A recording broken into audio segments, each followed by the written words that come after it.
Hello and welcome to yet another episode of Leadership Satsang. I am your leadership coach Yukti Kapoor Mehdirata, welcoming you for another insightful discussion in the space of leadership and spirituality. Today, I thought let's bring our attention to the importance of spirituality in the space of leadership. So, a lot of people ask me if spirituality is really that practical in today's world. Everybody understands that it's good to be a good person, but is it that practical? Is it possible to operate from your values at all times? How do you bring in that understanding in your day to day challenges? And can you be ambitious if you are spiritual? And so on and so forth. There are lots and lots of questions that we all have when we talk about spirituality and leadership in the same sentence. So let us go a level deeper into this space and see if there is a connection between the two and does it really help to bring both of them together. I want to warmly welcome and thank every single person, every single leader who's joined me live for this leadership satsang. Thank you so much for making time and for being a part of my Tuesday evening. 8 p.m. IST is the time zone we are in right now.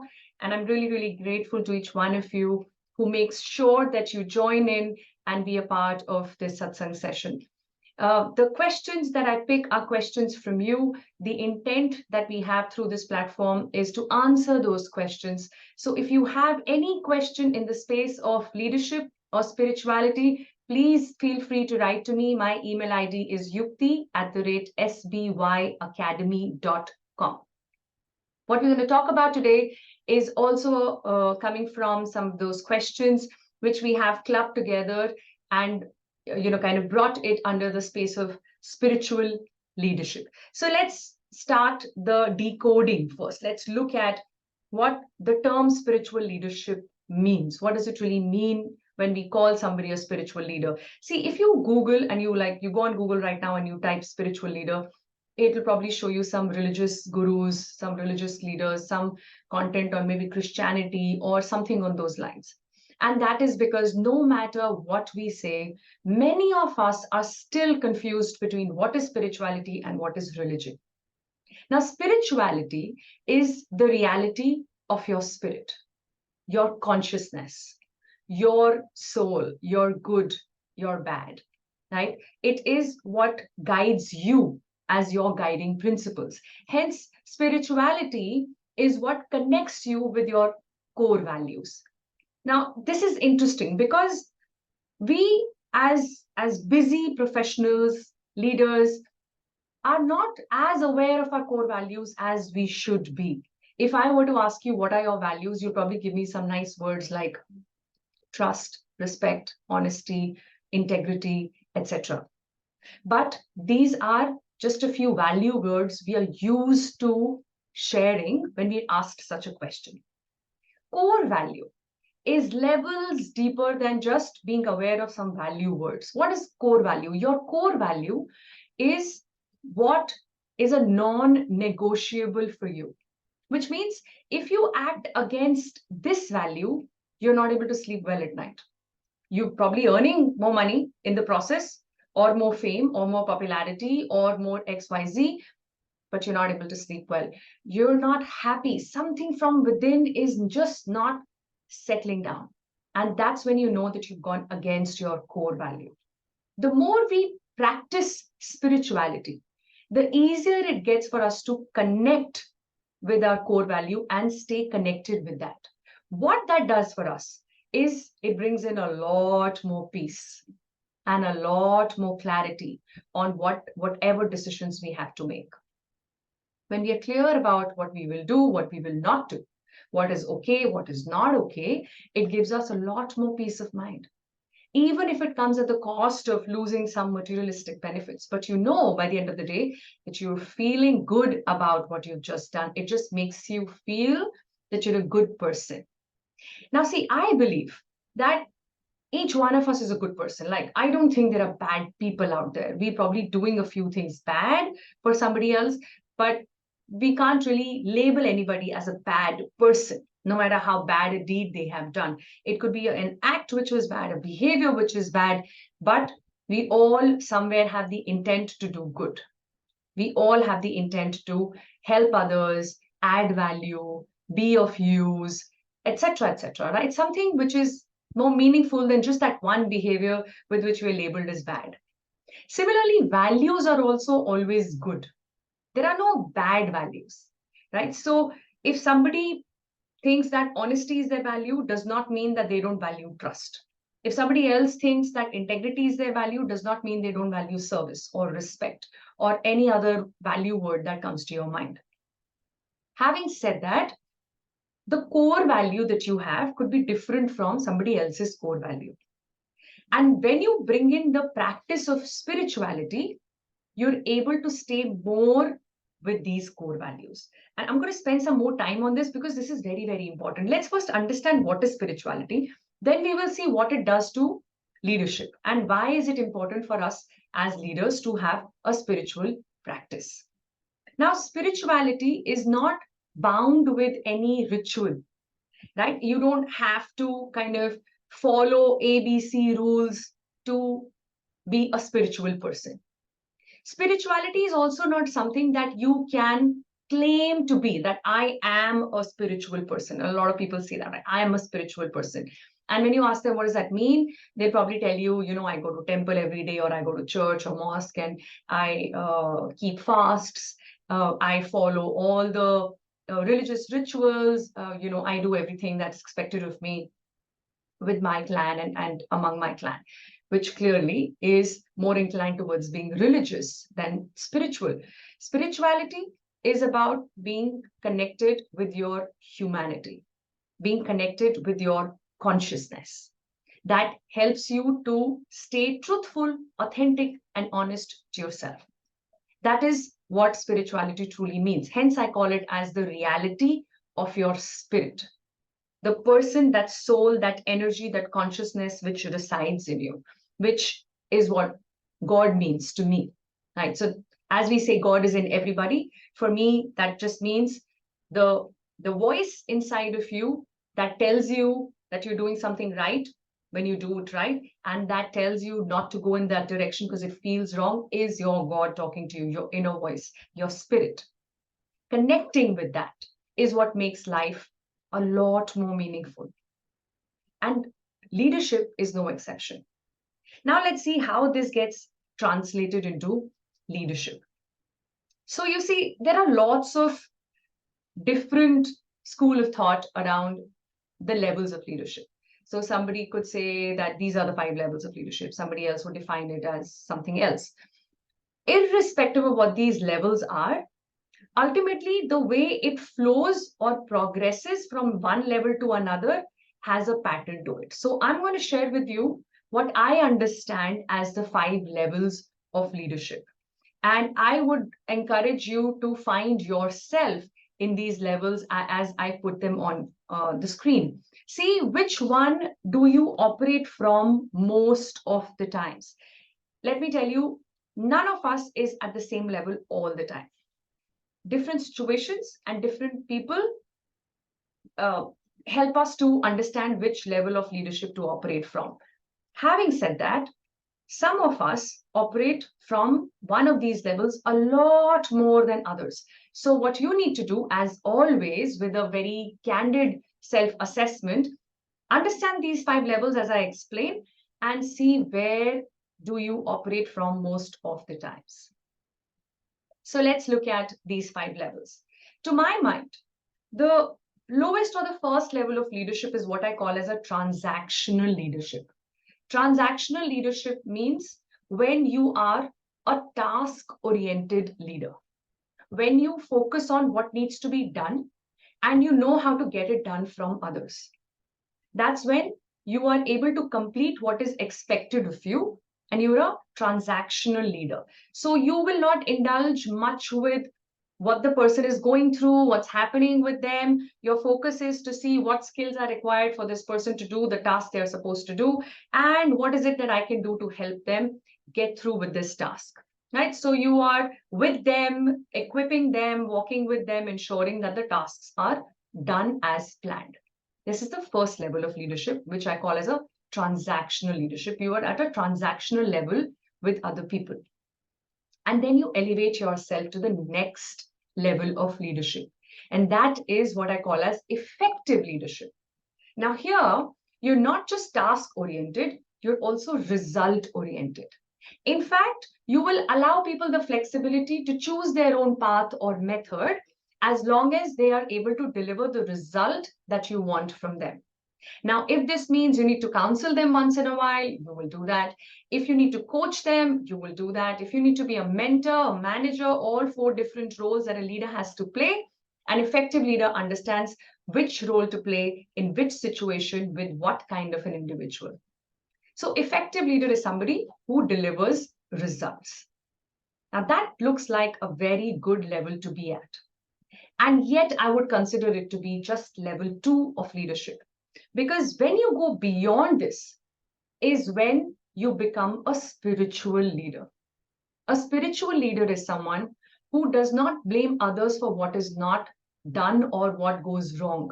Spiritual leader is somebody who knows how to look within and work on himself or herself as a person to elevate our own ability to lead before we start blaming other people who have to be led by you and then find reasons why they cannot be led effectively because there's something wrong with them. A spiritual leader brings in the comfort to self-reflect, brings in the comfort to go deeper within and visit those dark corners of life, whether it is the present or the past. Spiritual leader is somebody who understands that I am forever work in progress, but also understands where is the scope for progress. So there is no charm in calling yourself as a work in progress. It just sounds very cool. I see a lot of people on LinkedIn talking about how they believe they're a work in progress. A lot of respect for that. But my only request is to go just a level deeper and check, are you aware of what progress you're making and in what direction? Like, what does that work even mean if you're not clear about what progress is going to look like? You know what I'm saying? So here is my, let's say, imperfection or weakness, or here is where my ego takes over, or here is where I lose grip on my emotions. Am I working towards managing my emotions better? That is some work to be done. And if I'm doing this work, I'm making progress. Am I working on overcoming my ego? Now, if that is what I need to achieve, then I know whether I'm making progress in that or not. So what do you want to do? What do you want to improve about yourself? When that comes out clear to you is when work in progress is possible, isn't it? Otherwise, how will you make any progress? So spiritual leader is somebody who can run that internal SWOT honestly and time and again, and then identify what are the areas where I need to make progress so that I can lead in a more authentic manner, bringing in a lot more compassion. And then you go to a level where you become a servant leader, when you realize that your skills are to be used to serve the ones you lead. And while I show you 4 levels here up on the screen, I'm calling this as 5 levels of leadership because there is a 5th one beyond servant leadership, and that is transformational leadership. Transformational leadership is not something that you can claim to be. Transformational leadership is what you are perceived as. Somebody would perceive your contribution in such a manner that they believe you are transforming the space that you're a part of. Right? When they see that you've been able to bring that change, or because of your leadership abilities, this whole place has changed from this cannot be done, that cannot be done, to everything is possible. And when we come together, we can do anything and everything can happen. That shift in mindset, that transformation is led by a transformational leader somewhere there. And hence, transformational leadership, or the level 5 leadership, as I call it, is something that you attain, you don't achieve. You don't go and say that I'm going to do these 5 things differently, or I'm going to do this and that, and I will call myself a transformational leader. You are looked up to as one. You don't claim yourself to be one. though you can claim yourself to be a servant leader if you consciously serve others through your leadership, or a spiritual leader if you're consciously working on yourself, or an effective leader if you are result oriented, or even a transactional leader sometimes when you need to just focus on the tasks. Having said this, none of these levels are bad. Okay, there is a space and reason for each one of these levels to be effective. You need to be a transactional leader sometimes. The situation is such that you will have to focus on the tasks and get the task done the way it is planned. We don't have that scope to indulge in dialogues and discussions, right? And then there are times when we don't have to get into the method. We just need to see what is the final result. There are opportunities for us to be effective. But spiritual leadership is a more conscious choice. It's a conscious level. It's a level that not everyone even is willing to attain. And that's because it takes a lot of courage.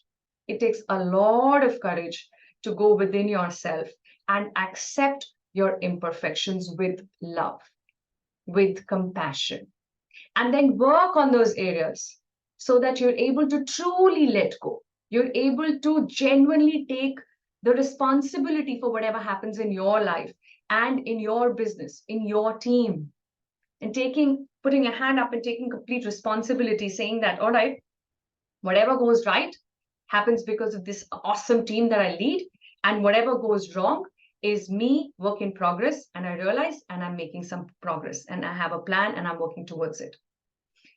Easier said than done. A lot of people might claim that that's what they do. I do that. When things go wrong, I say it's my fault.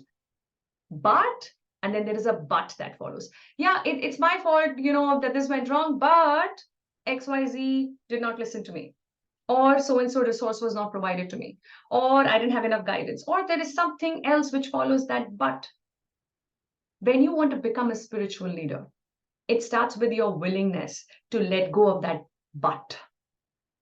It ends with, I could have done this better, period. And that is why there are many, many, many benefits of being a spiritual leader, not just in your professional space, but also in your personal space. In your professional space, you will earn a lot more respect. You will be looked up to. You will have that command on your team because they look upon you as someone who is authentic, as someone who is not trying to just play with the power that you have, but uses that power to help other people, including the the other functional heads or people who are peers to you, or even people who are senior to you. So you're there as someone who holds the power, but also understands that that power is a resource which is to be used for the growth of the organization or the community. And that requires a lot of inner work. And that's why I say that spiritual leadership in itself is forever work in progress, but it needs to be done consciously. It doesn't just happen by listening to some YouTube videos or just meditating alone or bringing in one practice which makes you feel that, all right, I meditate every morning, right? I must be a spiritual leader. Maybe not. Meditation is definitely one of those spiritual practices, but that in itself is not the complete understanding of spirituality. Spirituality is when you learn to be honest to yourself before you learn to be honest to people around you. So what it helps you to do is to become authentic, real, purpose-led. It helps you to take complete ownership of anything and everything, good, bad, or ugly in your life. It helps you to operate from a deep level and deep sense of compassion. And compassion is not the same as love, right? You might love a handful of people you live with, maybe, maybe your spouse, your parents, your children, or whoever, some friends, some colleagues, maybe.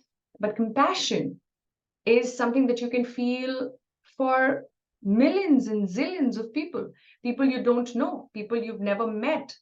Compassion allows you to operate from kindness, from humility. And that is such an important trait of leadership. So going back to the 5 levels of leadership, and Jim Collins would define it literally as level 1, 2, 3, 4, 5, where he says level 5 leadership is when you bring in ambition with humility. And he says, and I love this one, sentence that stayed with me from his book, Good to Great. And he says that if you want to identify a level 5 leader, then look out for a place where everything is going right, but there is no one person to take the credit. If you know of such a team or an organization, then you must know that there is a level 5 leader in action in that space. And that leader doesn't necessarily have to be at the top of the pyramid. That leader can be somewhere in between as well. Because it is the ability to influence others around which the leader has, and hence he or she is able to create that transformation in that space. So, what I'm calling as a transformational leadership is probably Jim Collins' understanding of level 5 leadership, is probably somebody else's understanding of whatever they consider as the highest level of leadership that one can attain. And this is to be attained and not really achieved. But for that, there is a certain process, there is a certain method, there is some sense of growth that needs to come in very, very consciously. So I want you to see if you can create this possibility in your own space to be honest and still be successful. To be humble and still be ambitious. Is there a possibility for me to operate from that space? To me, the answer is a big yes, because I have seen people in such proximity creating this much possible and practical combination for themselves and operating from that place. And so we have so many transformational leaders around us. Ratan Tata, for me, tops the list. V. Kurian, the Amul guy, as we know, the father of white revolution, is another transformational leader. And there are many others. There's Krishnamurti, there is Huxer. There are so many other people who probably have not been on cover pages of popular business magazines, but they have left a legacy behind of good work culture, of great places to work, of mindsets that allows more possibilities, that allows people to go beyond their comfort zone without fearing to fail. They've created this world within the crazy world that we're all aware of. And this little world where authenticity is allowed, mistakes are allowed, and compassion is possible is a world that's created by someone like you, someone who's listening to such thoughts, someone who's willing to challenge their own mindset and have the courage to try things differently, do something which is closer to what will feel right for you. A lot of people will tell you, that it doesn't work like this, it doesn't work like that, be practical, all these are goody things. But let me tell you, there are n number of examples that I can give you of people who've stuck to their values and have made crazy amount of wealth for themselves and for many others around. Been very, very famous. V. Kurian is one example. Infosys, Narayan Murthy, another example. If you read about his life story, you'll realize that he took a long, long time to establish Infosys. The first year was just about fighting against this whole corruption and bribery that some government officials were encouraging, or I'm not going to go into much detail there to avoid controversy. But yeah, I mean, he was being pushed to kind of surrender to some common practices. And he said, well, you know what, it might just take a little longer, but I'm okay to do that, because by the end of it all, I want to feel like we've done it the right way.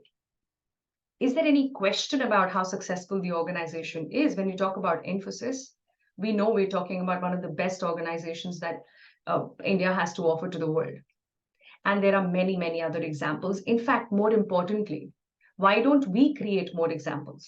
Why don't we become a part of an organization or create one where we could practice spiritual leadership, where we operate from that space and allow others to operate from the same space as well, where people could just be who they are with the flexibility and openness to accept others the same way, and willingness to work upon themselves by going deeper.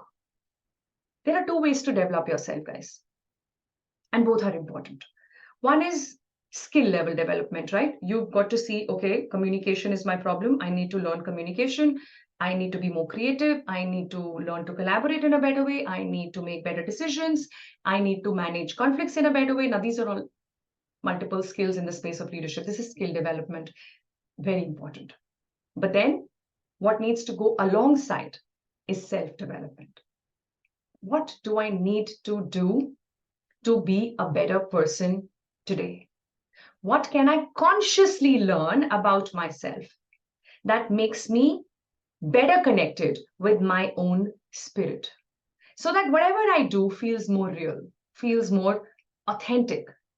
There is congruence in everything I do, because what I say is how I feel, and what I do is what I say. They're all the same. I don't do something else and say something else. And I don't say something else but feel something else altogether. There is congruence in what I say, what I feel, what I do. And when people see that, it's so much easier to trust someone like that, isn't it? We lose trust when we are not sure, what does this person mean? They're saying this, but what does it really mean? Now, when there is no such dilemma around, is when trust gets developed. And is trust the foundation of a professional relationship? Well, the answer is trust is the foundation of every relationship. It is important in personal relationships and in professional relationships. I remember somebody getting into a bit of a discussion, sort of a debate with me, saying that trust is not so important in professional relationships. After all, it's all about transaction. And there you go, right? That's when you see somebody getting stuck at the first level of leadership. What am I supposed to do as a leader? Get work done from people. It probably starts from there in some way, but it definitely doesn't end there. Leadership is a very, very exciting journey. It's an exploration of self. And that's what I love about this space, because when you work on yourself as a leader, you also become a better person in the process. And that is such a beautiful byproduct to have, isn't it? So let me leave you with these thoughts of what spiritual leadership means and how being spiritual can help you to be a better leader. And I urge you to find those spiritual practices for yourself that brings you more in connection with your own spirit, so you can operate from that space of reality.